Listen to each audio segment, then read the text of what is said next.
I got my hands on DayZ's newest map, Sakal, as part of the DayZ Frostline expansion early.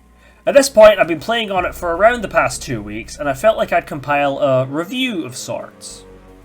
First off, we're going to talk about the map itself. Let's address the elephant in the room. Is it just Namalsk but for officials?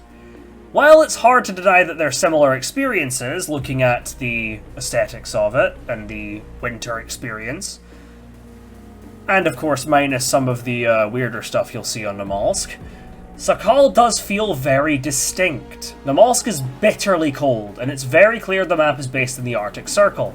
The terrain matches that, with it all being pretty samey, desolate, and mostly just tundras and ice sheets, as I'm sure it would be given the location.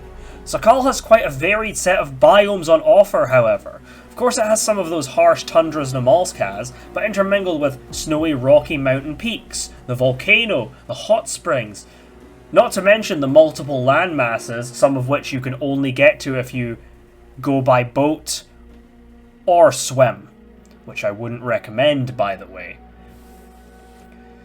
Though I've not yet visited all of the islands, if you're a Namalsk enjoyer like me, you'll definitely enjoy the map. What it lacks in the more out there mechanics, as far as I know we don't venture to another planet on Sakal, it makes up for in the beautiful scenery and unique set pieces. It also has some pretty distinctive towns and cities. It's quite clear a lot of care went into designing these places. Aesthetically, it looks and feels amazing. It captures that winter feel while also having some more distinct biomes. As I mentioned, snowy peaks, warm hot springs, and some more colourful areas even. With large cities, smaller towns, and some other secrets in between. Using boats to navigate to different islands, or even to swiftly return to your friends on the same island, also feels lovely. It's just a nice little change of pace from what we're sort of used to. And it's also an interesting dynamic with cars. You can find cars on Sakal, but they're not as valuable, maybe, as they are on other maps due to the multiple land masses. I also really like the switch away from the relatively centrally located water wells on Chernaris to the water springs, which are a bit more out of the way. This makes finding the spring almost a little scavenger hunt of sorts, searching the place for a little trail that'll take you to fresh water. My first piece of feedback is a minor thing, and it's related to these freshwater springs. I wish that the little blue lines on the 2D map that indicate the location of these springs was a bit more pronounced. It took me some time to realise what I was looking at. There's not really much of an indication of, hey, this little blue squiggly line here, that's where you'll find the water springs. And I also feel like it was pretty hard to notice. I only really noticed it when I was really hard looking for it and basically shoving my face right up to the screen. So making these a little bit more pronounced, I think, would be a good quality of life change. And of course I'm talking about the 2D map, not the 3D map. I have not seen the 3D map yet, at least for an extended period of time. I've not had a good look at it. I still have yet to experience all this map has to offer, but honestly I've been blown away by all I've seen so far. The locations feel very distinct, and while I still feel like I have a ways to go before I could consider myself knowledgeable with the map, there's plenty of locations that have gripped me and stuck with me. My next section will focus on the environment and difficulty. I'll start this off by saying I was quite pleasantly surprised by the difficulty of this map. Normally when I play on officials, I can pretty much just turn my brain off and have no trouble surviving, unless another player gets involved, of course. I found the environment, the cold and the unfamiliar area, a very refreshing challenge, absolutely heightened by my lack of familiarity with the map, yet even when I returned to areas I was more familiar with, I was still kept on my toes. When I first heard about Sakal and heard about the environment, I honestly kind of scoffed at it. I was like, oh right, sure, yeah, they're going to try and it's nowhere near going to be as difficult as Namalsk, but they actually didn't do too bad of a job at it. It actually does feel quite engaging. And I'm quite curious to see how the larger DayZ player base will take to the difficulty on this map.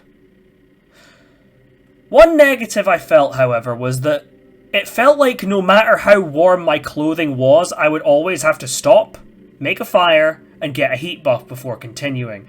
I think it would be nice if wearing all high or best insulation clothing would keep you warm enough that you could comfortably roam. Of course, if you're caught in a blizzard at high elevation, or even if it's nighttime, that should encourage you to find shelter, dry off, and warm up. But it did feel a bit tedious needing to stop every so often, despite my extremely warm clothing. I'm sure this could be offset by server owners tweaking the temperature values, but I figured I'd put this in here regardless. Now I'll speak briefly about the central loot economy, or the CLE, which is basically how loot is distributed in the server. Of course, I'm not going to be diving into the numbers. I'm just going to be speaking briefly on how it felt and some things I noticed that I feel are worth mentioning. Overall, I'd say the CLE felt pretty good. I feel like I'm starting to get a bit of a sense of what spawns where and where I can find specific things. It feels like different areas of the map are the best places to find some particular items, which I like. It gives you this almost red pill, blue pill of, do you want to go this way and find a long rifle, or do you want to go this way and try and get an automatic weapon, or over here to find some repair kits. For example, if you head inland on the main island, you could find long rifles and some low to mid tier military.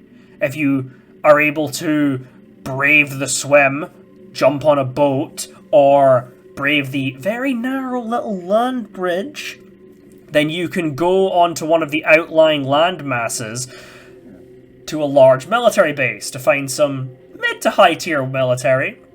Imagine the sort of stuff that you'd find at Northwest Airfield. That's your sense of scale, I suppose. The CLE does feel pretty good so far, though obviously I've not experienced all of it. I've heard whisperings of secrets underground, and I've not really been near any of that so far. But what I have seen so far has felt pretty good.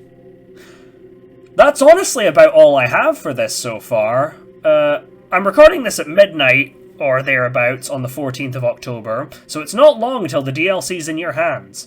I would definitely recommend trying it out, and I would once again like to thank the devs at Bohemia Interactive for inviting me to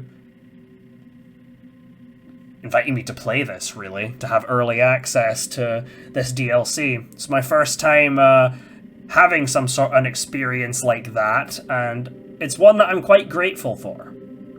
Now, that's about it from me.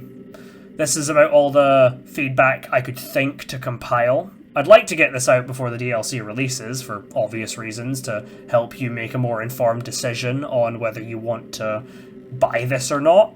But anyway, that's about it from me, and I hope you enjoyed.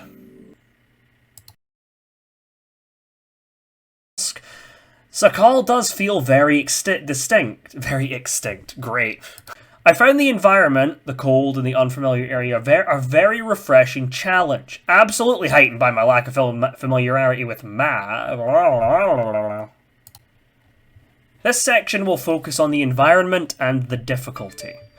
Oh, fuck off.